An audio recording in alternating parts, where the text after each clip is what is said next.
아멘. 할렐루야. 우리 살아계신 하나님 앞에 오신 여러분을 주의 이름으로 환영합니다. 여러분을 축복합니다. 남의 자리에 앉으면 안 되는 거예요. 제 자리에 꼭 와서 앉아야 돼요. 알렌이 늦게 왔다고 해도 이렇게 감사합니다. 이렇게 늦게라도 오시는 게 얼마나 은혜인지 몰라요. 그러나 일찍 오시면 배나 따따블로 하나님께서 은혜를 주실 줄로 믿습니다. 저와 오늘 은혜 받으실 말씀은 하나님의 그가 부르셨습니다 라는 제목으로 함께 은혜를 나누기를 원합니다. 우리 좌우 옆에 분에게 주님이 집사님을 자매님을 부르셨습니다.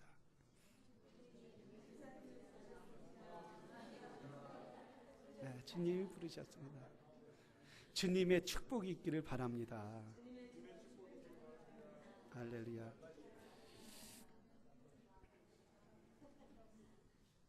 우리가 싫은 말, 미운 말, 여러분 카운셀링 한다고 해서 자꾸 다른 사람에게 지적해 준다고 해서 고쳐지는 게 아니에요. 내 눈에는 잘 보이잖아요. 장기 훈수 둘 때 잘 보이듯이 내 눈에는 남 지적하고 잘못되는 게 잘 보이지만 사실 그거 지적한다고 바뀌는 게 아니에요. 뭐가 바뀌느냐 하면 칭찬이 바꾸게 하는 거예요. 칭찬이, 격려가 바꾸게. 우리 주님이 우리를 칭찬했잖아요. 저는 지난주에 코칭 세미나 가서 참 은혜를 많이 받았습니다. 우리 집사람이 그래요. 또 목사님 세미나 갔다 오면 또 뭘 바꾸려고 그러냐고. 절대 안 바꿔요. 저는 절대. 교회 또 시스템을 바꾼다고 난리친다고. 절대 바뀌지는 않을 거예요. 그런데 참 제가 크게 은혜를 받고 그랬는데 우리 제가 존경하는 임경철 목사님이라는 조지아 아틀란타에서 목회를 우리 교회도 물론 한번 오셨어요. 그런데 침례 신문사를 하시는데 80이 되셨어요. 80이 되셨는데 지금도 목회를 잘하고 계셔요. 근데 코칭 세미나 하면서 거기 오신 이제 후배 목사님, 동료 목사님들을 모셔놓고 팔순 잔치를 하는데 저를 부르시더라고요. 그 많은 목사님들이 오셔서 큰 호텔에서 식사하는데 그 사람 많은 데서 그래갖고 부르셔서 귀한 선물을 주는데 제가 받을 수 없을 것 같아요. 제가 한 건 하나도 없는데 내가 받을 수 없어서 우리 강 집사님 앞으로 나와 보시길 바랍니다. 요즘에는 우리 강 집사님 순종도 잘했는데 요즘 잘 안 해요. 강 집사님 얼마나 우리 집사님 듬직합니까? 덩치가 커서 밥도 얼마나 잘 먹는지 몰라요. 잘 먹게 생겼죠? 일로 와보세요. 일로. 왜 겁나서 겁나서 이래. 이 성경을 그 많은 분들한테 저에게 주시더라고요. 주시는데 얼마나 귀한데 뭐라고 하느냐면 우리 교회에서 침례 회보에 침례교 신문 유일하게 나오는데 약 750개 신문을 미주 신문을 내요. 침례교에서 한국판이죠.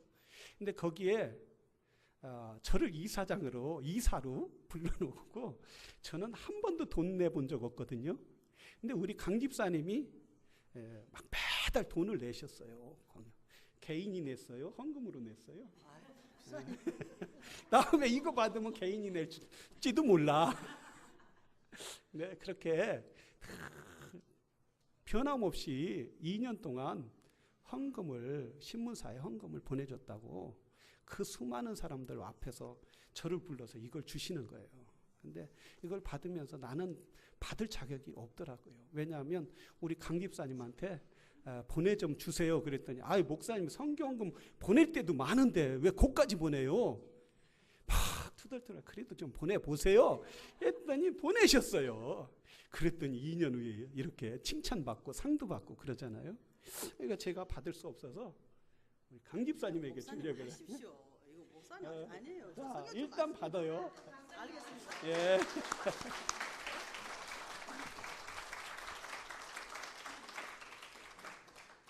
많은 분들이 이렇게 보냈지만은 또 우리가 변함없이 2년 동안 한 달도 빠지지 않고 다 보냈대요.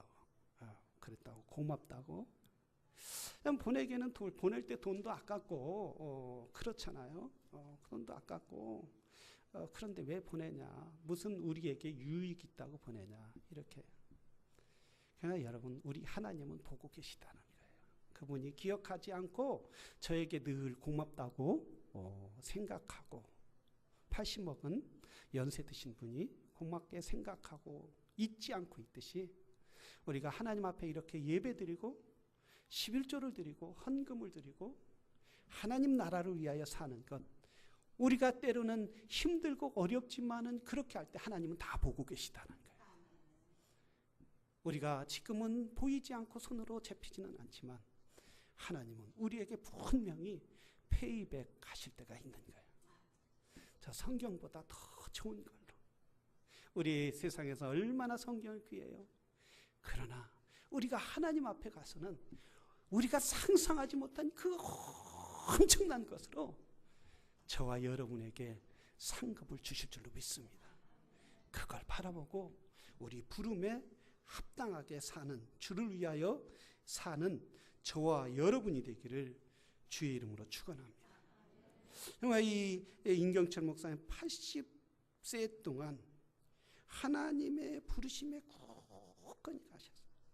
흔들림 없이 변함 없이 항상 그 자리에서 자기가 육신은 점점 약해지고 그럼에도 불구하고 주를 위하여 사는 모습이 얼마나 귀하고 아름답던지.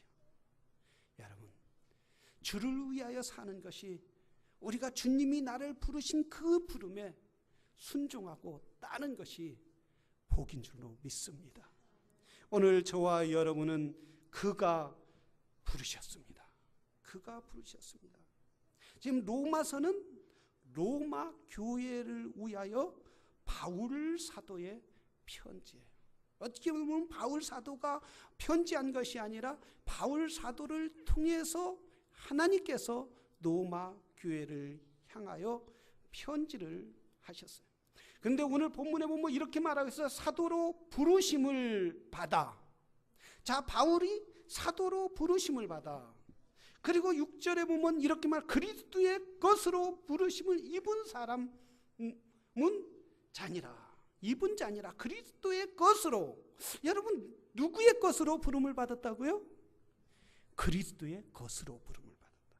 자, 7절에 보면 이렇게 말씀하고 있어요. 하나님의 사랑을 입으신, 사랑하심을 입고 성도로 부르심을 입은 모든 자에게.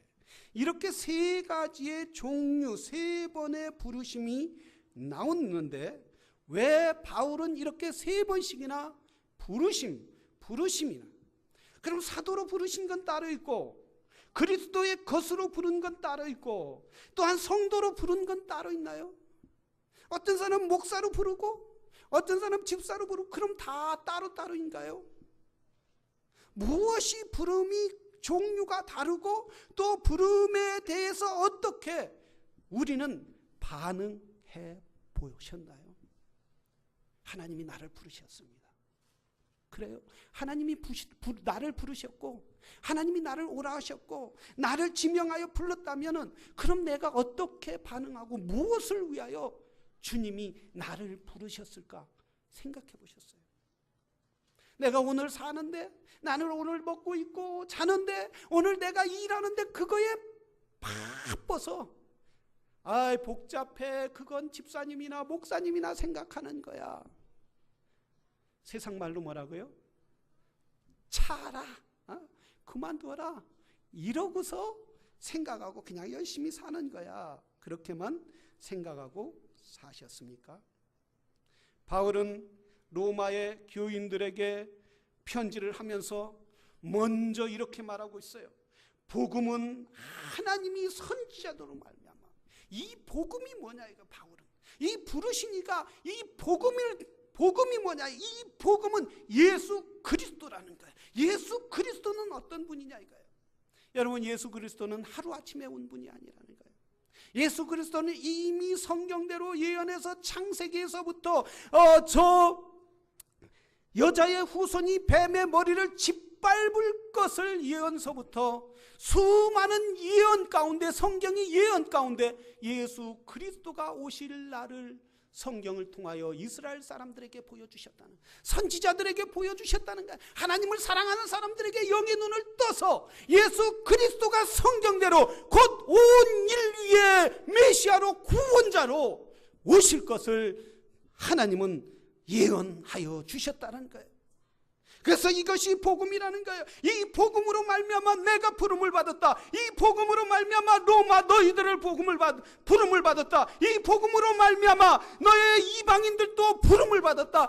이 복음으로 말미암아 모든 사람들이 부름을 받았다라는 말씀입니다. 바울은 이 부름에 대해서 순종하기 위하여 어떤 일을 했습니까? 원래 바울은 그리스도인이 아니었어요. 원래 바울은 나면서부터 예수 믿는 사람이 아니었어요. 바울은 나면서부터 유대인이었어요. 나면서부터 바리새인이었어요. 그는 올라가면 제사장 반열에까지 올라갈 수 있는 아주 기회와 성공의 길이 활짝 열린 사람이었어요. 그런데 이 모든 것을 버려 그가 예수 그리스도로부터 부름을 받고 모든 것을 버렸을 때는 심지어 그리스도인으로부터 핍박을 받기 시작했고, 심지어 제사장으로부터 핍박을 받고 유대인과 로마인까지 바울을 핍박했어요. 성경에 보면 사도행전에 보면 바울이 그리스도를 믿고 나서 제자들이 네가 정말 그리스도이냐? 네가 정말 예수 믿는 자냐? 네가 과연 그렇게 핍박하고 성도들을 잡아다 감옥에 들고 성도들을 잡아다 저 골로시면에 세워서 사자떼에게 밥으로 던지고 성도들을 죽이면서 그랬던 사람이 너희가 정말 그리스도인으로 부름을 받았냐? 네가 정말 사도냐? 이렇게까지 그리스도인들 내에서까지 바울은 비난을 받는 그런 사람이었다는 거예요. 그런데도 주님은 그렇게 비난받을 수밖에 없고 자기 자신이 그렇게 사람들로부터 손가락질 받을 수밖에 없는 사람이었지만은 그러나 주님은 자기를 사도로 부르셨다는 거예요. 바울을 사도로 불렀다는 거예요. 여러분, 우리는 때로는 어디 가서 예수님을 증거하지 못하고 예수님을 믿는다면서 사람들로부터 손가락질 당하고, 또한 과거에는 예수 믿는 사람을 비난하고 핍박했다 할지라도 저와 여러분을 부르신 분은 전능하신 하나님이신 예수 그리스도인 줄로 믿습니다. 이렇게 나를 부르시니가 전능하신 하나님이라면 내 마음이 늘 흔들린다 할지라도, 갈대와 같이 저 낙엽이 떨어지는 것 같이 내 마음이 흔들린다 할지라도 하나님은 붙잡고 계시는 거예요. 하나님은 흔들리지 않고 반석처럼 지진이 나도 폭풍이 나도 그분은 여전히 그의 백성 저와 여러분을 부르시고 또한 세워주시고 하나님 나라를 위하여 쓰이실 줄로 믿습니다. 할렐루야. 이 부름은 비난하던 자도 부르셨다는 거예요. 두 번째 부름은 어떤 부름입니까? 자, 부름을 받은 자들은 누구 거냐 이거예요. 6절에 보면 너희도 그들 중에 있어 예수 그리스도의 것으로 부르심을 입은 자니라. 너희도 이건 누구예요? 로마 성도들이라는 거예요. 로마 성도들은 어떤 사람들이에요? 지배계급이었어요. 그리고 그들은 세계를 다스리는 백성이라고 생각해요. 너무 프라우드가 많았어요. 오늘날 미국 시민을 가진 사람들이 얼마나 프라우드가 합니까? 밖에 나가면 그런 사람이었어요. 어떻게 보면 교만하다고까지 한 사람들이었어요. 그러나 그들까지 부르다. 누구의 것으로? 예수 그리스도의 것으로. 왕의 것도 아니에요. 어떤 권력자의 것도 아니에요. 당신은 그 당시에는 노예제도가 있었어요. 노예제도가 있기 때문에 한 주인에게 속하면 그 사람은 평생 노예가 될 수밖에 없고 자식들까지 그 후손까지 노예로 살 수밖에 없었지만은, 그러나 예수 그리스도로 부름을 받은 사람은 모두 하나님 것이라는, 전능하신 하나님의 자녀라는 거예요. 저와 여러분도 하나님의 자녀인 줄로 믿습니다. 예수 그리스도의 보혈로 산 사람은, 예수 그리스도의 보혈로 믿는 사람은 그분은 절대 놓지 않는다는 거예요. 그분은 흔들리지 않는 분이에요. 전능하신 하나님이 기분 좋으면 놨다, 기분 나쁘면 내 아들이 아니다, 내 딸이 아니다, 내 자녀가 아니다, 이런 분이겠어요? 아니에요.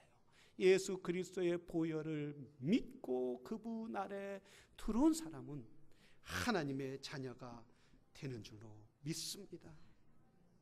사랑을 성도는, 그래서 모든 하나님의 자녀는 성도로 부르신 거예요. 여러분, 우리가 미국 시민이면 미국 시민이라고 그러죠. 네? 여기 러시아 시민이 있어요? 없어요. 우리 문 형제 러시아 시민이에요? 갔다 왔다 해서? 네? 유 형제님 아니잖아요. 우리는 어디 시민이에요? 이제 이 땅에 살지만, 미국에 살지만 우리는 하나님 나라의 시민이란 말이에요. 하나님의 자녀란 말이에요. 여러분, 우리는 하나님의 자녀로 부름을 받았다는 거예요. 할렐루야! 우리는 하나님의 자녀로 살아가는 믿음의 성도들이 돼야 될 줄로 믿습니다.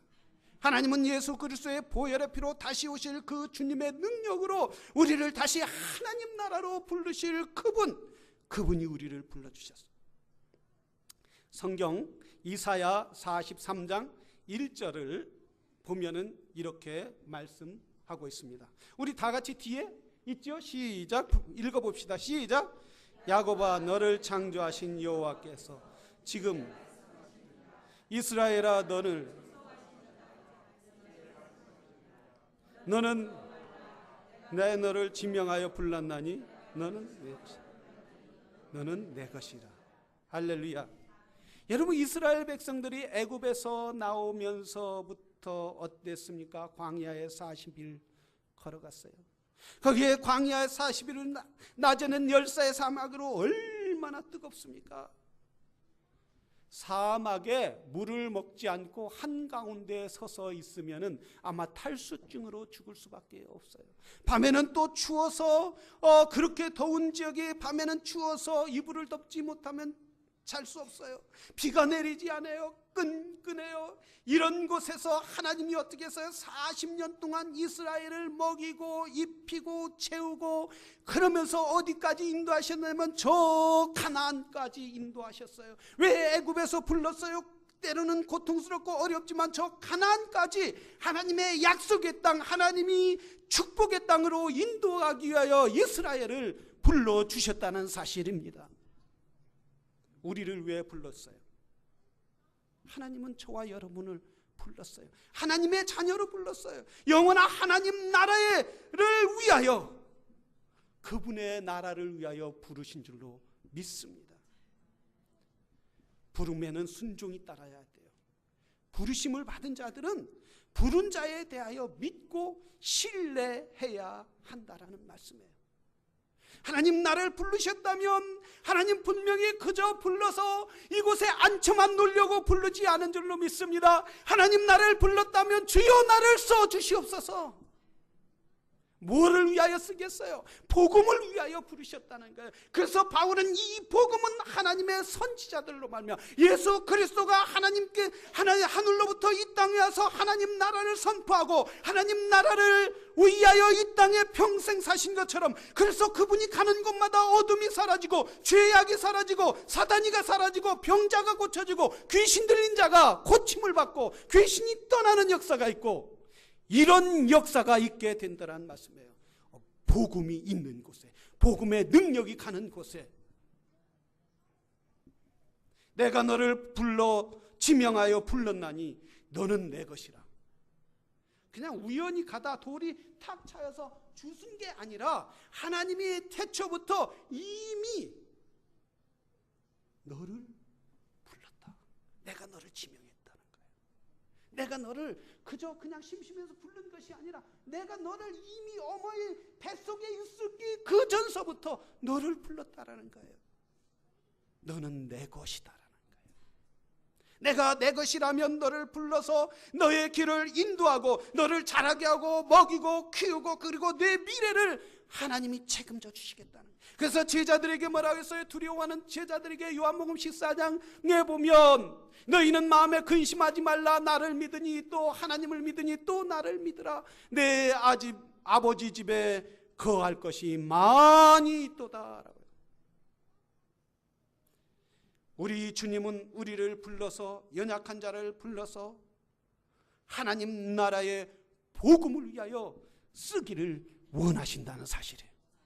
여러분, 내가 주님 앞에 부름을 받았다면 복음을 위하여 사는 하나님의 사람이 돼야 될 줄로 믿습니다. 우리 참 존경하는 임경철 목사님이 55년 동안 변함없이 목회를. 어떤 분들은 그렇게 얘기해요. 친구 젊은 분들은 아니 저 목사님 80이 돼도 왜 저렇게 주책 없이 저러고 계시냐. 80이 돼도 주책 없이. 젊은 사람한테 젊은 목회자들이 얼마나 많은데 물려주고 건너방에 가만히 계시지 왜 저러고 다니시냐고 그러시는. 그래서 저는 젊은 동기 목사님한테 그렇게 얘기해요. 목사님, 참 목사님 거룩한 분노가 있군요. 거룩한 분노. 또 그 목사님 임경철 80세 먹은 그 목사님에게는 뭐라고 하느냐. 정말 목사님은 이 시대에 내가 본받을 목사님이십니다. 왜냐하면 80년 동안 변함없이 주님을 섬기는 그 모습에 그러셔요. 최 목사 그때 우리 창립 예배 이전 예배 했을 때 제가 강력하게 오라고 해서 오시라고 했는데 오시지 못했어요. 바쁜 일이 있다고. 그때 북한에 가야 할 일이 있다고. 그래서 그동안 삐져서 잘 얘기를 안 했어요. 전화. 이번에 그러셔요. 최 목사 진짜 내가 그때는 미안했어. 내가 정말 바빠서 못 갔는데 어떻게 그렇게 이전 예배하고 똑같이 겹쳤는지 몰라. 미안해. 80세 먹은 노인이 자식 같은 아들 같은 목사한테 미안해. 내가 얼마나 부끄러운지 말아요. 이 연세님 바빠서 못 오신다 이렇게 이해해야지. 그러고 말해야지. 그걸 삐져서 전화도 않고 얘기도 않고 말해요. 이러면 되겠냐 이거예요. 그래서 부끄럽더라. 우리가 복음을 위하여 사는 삶이 얼마나 아름다운지 말해요. 거기에 왔던 엄청나게 많은 목사님들이 정말 목사님 정말 귀하신 분입니다. 우리가 본받아야 할 분입니다. 정말 목사님 멋있습니다. 우리도 목사님처럼 그렇게 복음을 위하여 살고 싶습니다. 이렇게 칭찬하며 격려하는 얼마나 아름다운지 말해요. 복음을 위하여 사는 사람이 가장 귀하고 복된 삶이라는 사실이에요. 우리 가정에서도 복음을 위하여 사시기를 바랍니다. 우리 가정이 어떻게 주님 앞에 드릴 수 있을까? 우리 가정을 통하여 하나님 나라가 어떻게 확정될까? 하나님이 그 가정을 붙잡아 주시는 거예요. 우리 좌우 옆에 분에게 여보, 남편 아내가 같이 있으면 여보 우리 주님을 위하여 삽시다. 한번 얘기 좀 해봐. 내가 특히 어떤 부부를 제가 지금 유별나게 한 부부를 보고 있어요. 지금 한번 해보시길 바랍니다. 시작. 우리 가정 주님을 그래요. 할렐루야. 얼마나 요번에 여러분 그 패스트푸드점 칙플레이 창립자 한 드루 그 캐시 이분이 캐시라고 이렇게 불렀더니 목상 캐시가 아니라 캐티입니다. 이분이 돌아가셨잖아요. 이분이 50 39개 주에 1,800개의 이 칙플레이 브랜치가 있다고 그래요. 그러니까 뭐 미국에서 억만장자가 된 거죠. 1946년 형제와 함께 드와프 그릴이라는 식당을 오픈해서 요식업에 뛰어들었는데, 정말 이분이 그렇게 말할 가난하게 자랐기 때문에 열심히 일할 수밖에 없었고, 스스로 표현한 이 캐티는 어린 아이였을 때부터 코카콜라 병을 주워서 팔고 그랬다. 이분이 하는 말이, 나는 가난하기 때문에 열심히 살았다. 가난하기 때문에 열심히 살았다. 자기가 가난하지 않았으면 이렇게 큰 억만장자가 될 수 없었다. 그런데 이분이 억만장자가 된 게 우리가 부러워해야죠. 억만장자 되면. 부럽지 않으세요? 네, 콧방귀 피는데 저는 부럽지 않습니다. 여러분, 부러워하게 해야겠지만 더 부러운 것이 뭐냐? 정말 이분을 우리가 존경하고 부러워해야 할 것이 뭐냐면, 이분이 마지막 남긴 유산이라는 거예요. 뭡니까 유산이? 어떤 걸 남겼습니까? 자기가 재산을 하나도 안 남겼어요. 자기 앞으로 재산된 걸 모두 재단을 설립해서 다 도네이션하고, 그러면서 이분이 마지막 이야기한 게, 내가 그리스도로부터 거저왔으니 그리스도에게 주시겠다, 돌려주겠다는 거예요. 사회에 돌려주겠다는 거예요. 나를 부르시고 나를 지금까지 쓰시고 나를 이렇게 부유케 하신 주님을 위하여 자기의 모든 재산을 드리고 하나님이 오라 하기 때문에 나는 가겠다라는 거예요. 얼마나 아름답습니까? 이것이. 어떤 사람은 죽으면서, 한국의 S그룹 회장님은 죽으면서 심지어 골프채까지 아까워서, 그 재산이 아까워서, 그리고 자식들에게 물려주기를 그걸 아까워하면서 그렇게 자식에게 물려줬지만, 이분은 하나도 물려주지 않으면서 주님으로부터 나는 빈손으로 와서 이렇게 부유하게 주님이 살게 했으니 나를 축복하신 그분을 위하여 다 쓰기를 원합니다. 주님 나를 오라오셨으니 이제 내 육신을 벗고 하나님 나라에 갑니다. 얼마나 아름답냐 이거예요. 사랑하시는 성도 여러분, 우리는 야곱과 같이 연약한 존재이고, 바울같이 때로는 핍박한 존재이고, 때로는 노마 저 성도처럼 아무것도 아닌 연약한 그런 존재들이었지만, 하나님은 저와 여러분을 쓰시기 위하여 불러주셨어요. 복음을 전하라고, 오늘도 저 잃어버린 영혼들 하나님 나라를 세워가라고, 그래서 그들이 변화돼서 새로워지고 하나님의 풍성함을 누리며 살아가라고 저와 여러분을 부르시고 그리고 쓰시기를 원하시는 줄로 믿습니다. 그 일에 순종하고 따르는 저와 여러분이 되기를 주의 이름으로 축원합니다.